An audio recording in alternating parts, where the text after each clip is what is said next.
Call for economic reforms, including efforts to expand paid sick leave, increase wages, and make community college, quote, free. Just a short time ago in a Kelly File exclusive, I spoke to Kentucky Senator Rand Paul, a Republican and member of the Senate Foreign Relations, Homeland Security, and Health Committees. Good to see you tonight, Senator. And so your thoughts Thanks. on the president's message about the free things that we need to be giving the American people, and his pitch on middle class economics, as he termed it. Well, you know, I heard about a lot of free stuff, but I didn't hear much about how he's going to pay for it or that there are any consequences to paying for it. You know, we pay for it. One way we pay for it is through debt. He was also bragging that he's reducing the deficit at a greater than any other president before him. But the interesting thing is he's going to add more debt to our country than all previous 43 presidents combined. So you got to wonder about the guy's sincerity. I mean, this is a guy who could only spin that he won the election of those who didn't vote. But that's sort of what I heard, is a lack of sincerity. He spoke to the economic progress that we've made in the country and ticked off some statistics about 5.6% unemployment and the deficit being cut. And he went on to talk about how the economy has grown significantly in the third quarter of this past year and so on. You know, I don't think you should get to have it both ways. He's proud of accomplishments on the one hand, but then he still blames income inequality, lagging wages, wage problems, and inflation wages not keeping up with inflation. So he's going to have all of these he's going to blame on someone else, but he's going to take credit for economic successes. You know, black unemployment is still twice white unemployment. There's still a great deal of people who have dropped out of the economy.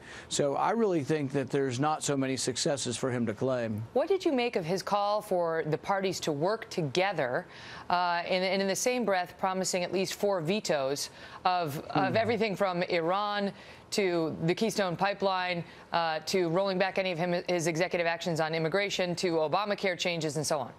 Well, here's the thing about it. He wants to complain. He gets kind of petulant when he says, oh, you know, I'm not a divider, I'm a uniter. But here's the thing. He wants bipartisanship.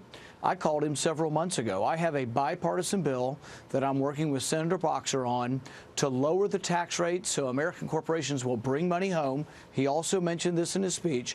But to lower the tax rate, more money comes home, and to put that money in the highway fund to build highways. So we lower the tax rate, get more revenue, and we can build more highways with it. I've called him on it, and I get no response, or I get maybe obstructionism, even though he voted for this in 2005. So the real question is he going to work with us even when we put forward, look, the pipeline is bipartisan.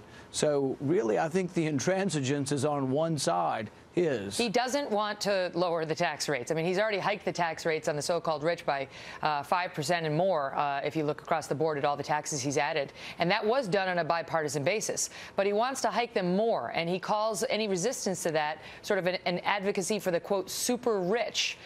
Did you hear the class warfare bell being sounded tonight?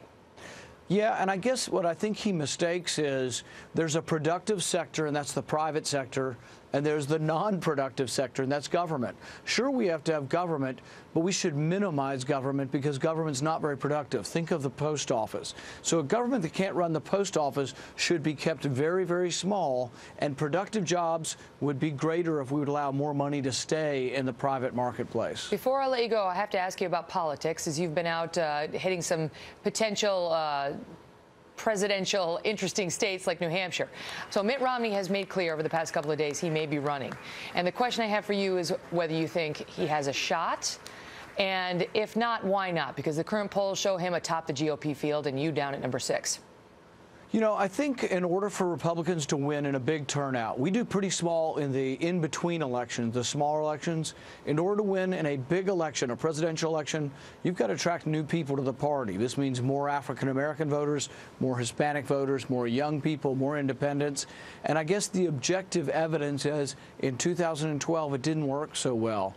I like Governor Romney. I think he's a good person, but there wasn't something there to attract new people, and I don't understand what will be different this time. So I think everybody has their time and place, and sometimes we might do better, and I think we would do better with something new, somebody fresh and with new ideas. Senator Paul, great to see you. Thanks for being here, sir. Thanks, Megyn. Well, from